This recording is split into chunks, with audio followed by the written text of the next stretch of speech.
Tetapi di Konsili Nisea dibuat rumusan Yesus satu hakikat dengan Allah. Ya udah, sampai hari ini orang terus yakin bahwa dia sejajar dengan Allah. Dan itu yang saya tidak terima dan tidak percaya. Tapi yang kita hadapi dunia yang sudah terlanjur. Tapi saya punya pengikut saudara paling tidak.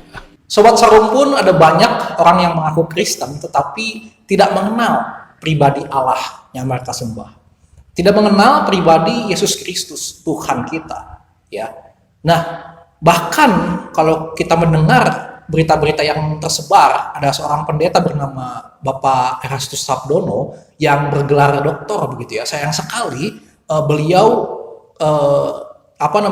dicap sebagai seorang yang sesat, seorang yang bidat begitu ya. Karena dikatakan kalau kita lihat di cuplikan video yang beredar, beliau tidak mengakui bahwa Yesus itu setara dengan Allah ya. Atau Yesus itu adalah Allah itu sendiri, Yahweh itu sendiri begitu ya.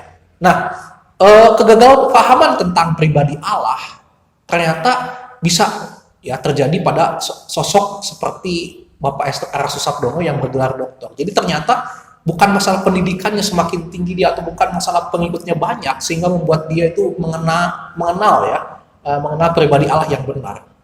Ya.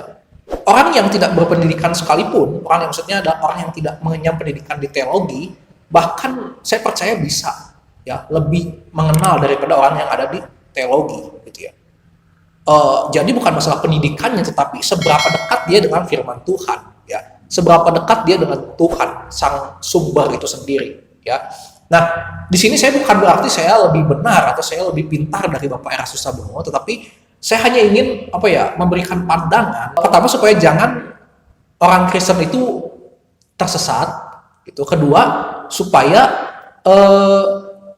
jangan ada pandangan bahwa doktrin ya Kristen itu ternyata tidak alkitabiah karena muncul pandangan-pandangan yang saling berbeda. Ya, misalkan kalau kita lihat di cuplikan videonya Bapak Erastus Sabdono begitu ya. Dalam cuplikan videonya dia mengatakan bahwa Yesus itu tidak setara atau tidak sehakikat dengan Allah.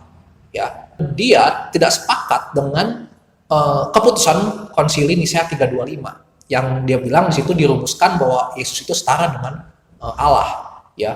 Dan dia terang-terangan bilang bahwa ya saya dan juga pengikutnya itu, gitu ya, ya harus rela melawan arus yang kebanyakan orang-orang Kristen itu meyakini, mempercayai dengan keputusan yang ada di Nisea 325 gitu. Jadi seakan-akan orang Kristen termasuk saya begitu ya, itu termakan oleh doktrin di Nisea, bukan benar-benar membaca, menekuni firman Tuhan.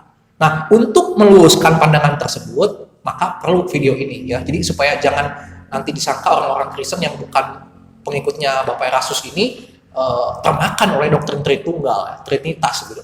Jadi saya ingin membawa dulu kepada pandangan Alkitabnya. Saya tidak mau langsung ke doktrinnya dulu, tapi kita lihat di Alkitabnya ya. Di dalam Kolose 1 ayat 15 terjemahan baru mengatakan bahwa ia adalah gambar Allah. Eikon to theo. Eikon to theo artinya gambar Allah. Yang maksudnya adalah Yesus Kristus tentu saja. Ya, ini adalah gambar Allah yang tidak kelihatan, ya adalah yang sulung dan lebih utama ya dari segala yang diciptakan. Nah, sementara di dalam Roma 1 ayat 23 yang bagian A begitu ya. Di situ dijelaskan Rasul Paulus mengatakan bahwa mereka menggantikan kemuliaan Allah yang tidak fana itu dengan gambaran yang mirip dengan manusia yang fana. Eikonos starto antropo, artinya gambaran manusia yang fana. Jadi katakan di situ bahwa Allah itu sebenarnya tidak senang, Allah itu murka dengan manusia-manusia yang fasik ya, yang menggantikan kemuliaan Allah yang kekal itu dengan gambaran yang mirip dengan manusia.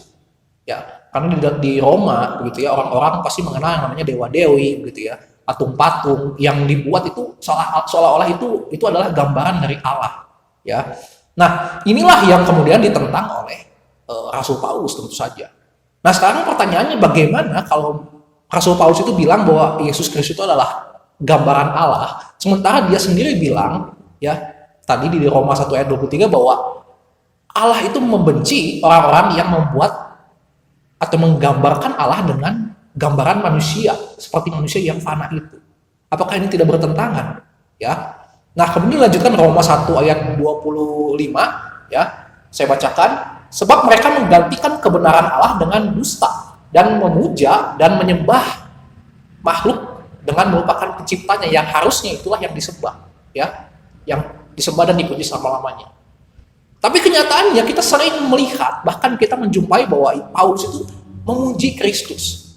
Dalam surat-surat awalnya dia selalu menyertakan Yesus sebagai Tuhan. Ya, kemudian di Roma 9 ayat kelima, jelas-jelas Rasul Paulus bilang mereka adalah keturunan bapak-bapak leluhur yang menurunkan Mesias Yesus Kristus dengan dalam keadaannya sebagai manusia yang ada di atas segala sesuatu. Ia adalah Allah yang harus dipuji sampai selama-lamanya. Jadi jelas Paulus bilang bahwa Yesus Kristus itu harus dipuji untuk selama-lamanya. Nah, bagaimana kita bisa mengatakan bahwa Yesus Kristus bukan Allah, sedangkan Rasul Paulus sendiri bilang dia adalah Allah yang harus dipuji. Dan Paulus menentang penyembahan kepada makhluk, ya, selain daripada penciptanya. Ini kan bertentangan kalau kita tidak mengakui bahwa Yesus adalah Allah.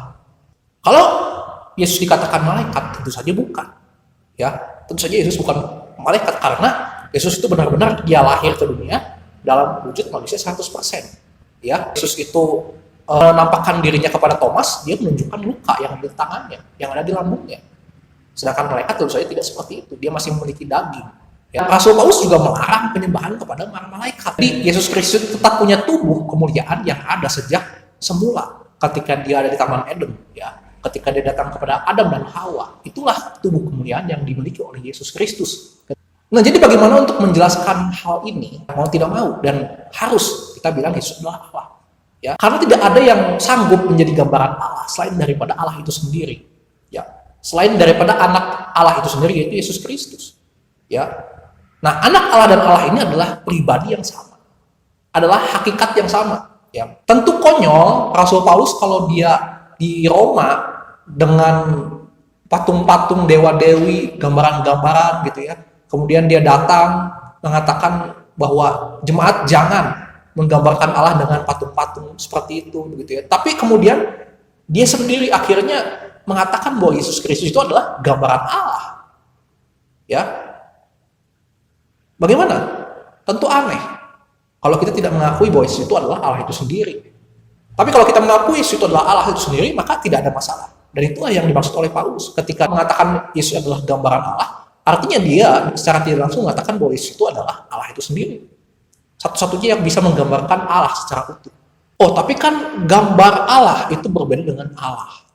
Contohnya, manusia diciptakan segambar dengan Allah. Benarkah demikian? Nah, hati-hati. Kejadian 1:27 mengatakan manusia diciptakan menurut gambarnya. Gambar Allah. Menurut gambar Allah. Siapa gambar Allah ini? Gambar Allah yang tidak kelihatan itu adalah Yesus Kristus. Jadi manusia diciptakan menurut gambar Yesus Kristus. Ya. Kalau Yesus Kristus itu mewakili gambar Allah yang tidak kelihatan, ya. Yesus Kristus adalah gambaran Allah yang tidak kelihatan, maka manusia menggambarkan Yesus Kristus yang sudah nampak oleh mata jasmani. Ya. Makanya ketika Yesus itu datang kepada manusia, dia berjalan-jalan di Taman Eden, itu menampakkan bahwa Yesus memiliki kaki, memiliki tubuh seperti Adam dan Hawa. Dia bercakap-cakap dengan Adam dan Hawa. Ya, tentu saja Allah yang tidak kelihatan tidak digambarkan demikian. Ya, ketika Yesus Kristus punya kehendak bebas, maka manusia juga memiliki hal yang sama. Ya, ketika Yesus Kristus punya akal budi, maka manusia juga diciptakan memiliki akal budi.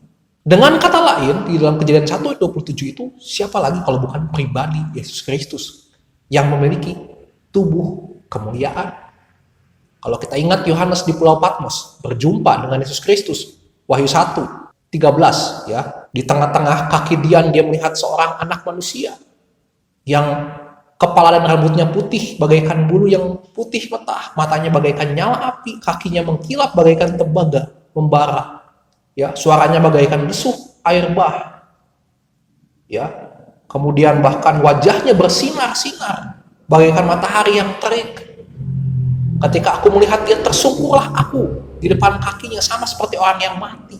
Dikatakan ini menggambarkan bahwa Yesus Kristus punya tubuh kemuliaan yang bahkan kita tidak tahan bila kita memandang kepada wajahnya, ya, karena kita penuh dengan dosa. Dari sinilah maka seharusnya, ya, baru kita menyadari, oh, berarti apa yang dirumuskan oleh Bapak-bapak gereja di Konsili Nisea 325 itu paling dekat dengan pewahyuan, ya, firman Tuhan, bahwa Yesus Kristus yang punya tubuh kemuliaan sejak semula, ya siapa lagi kalau bukan Allah itu sendiri. Bahwa Yesus Kristus yang adalah gambar Allah, yang bisa menggambarkan Allah dengan sempurna, siapa lagi kalau bukan Allah itu sendiri. Ya, bahwa Rasul Paulus yang sudah melarang jemaat untuk tidak membuat gambar Allah, ya, tidak membuat patung-patung yang menyerupai Allah, tapi dia sendiri mengatakan bahwa Yesus Kristus itu adalah gambar Allah. Ya siapa lagi kalau bukan otomatis ya, Paulus sedang mengatakan bahwa Yesus bukan ciptaan, Yesus bukan malaikat, Yesus adalah Allah itu sendiri. Nah sekarang adalah kembali kepada Papa Erastus dan pengikutnya yang kekeh mengatakan Yesus bukan Allah. Lalu siapa Yesus kalau bukan Allah? Silakan Anda coba sangkal ayat-ayat yang sudah saya berikan. Silakan Anda coba renungkan, ya. Itu saja ya, Sobat Sarumpun, kiranya ini boleh membangun kita, memberikan semangat untuk kita dengan teliti, dengan tekun mempelajari kitab suci, firman Tuhan, supaya kita dekat dan kita akhirnya memahami pribadi Allah yang sesungguhnya. Tetap semangat, Tuhan Yesus memberkati kita. Shalom.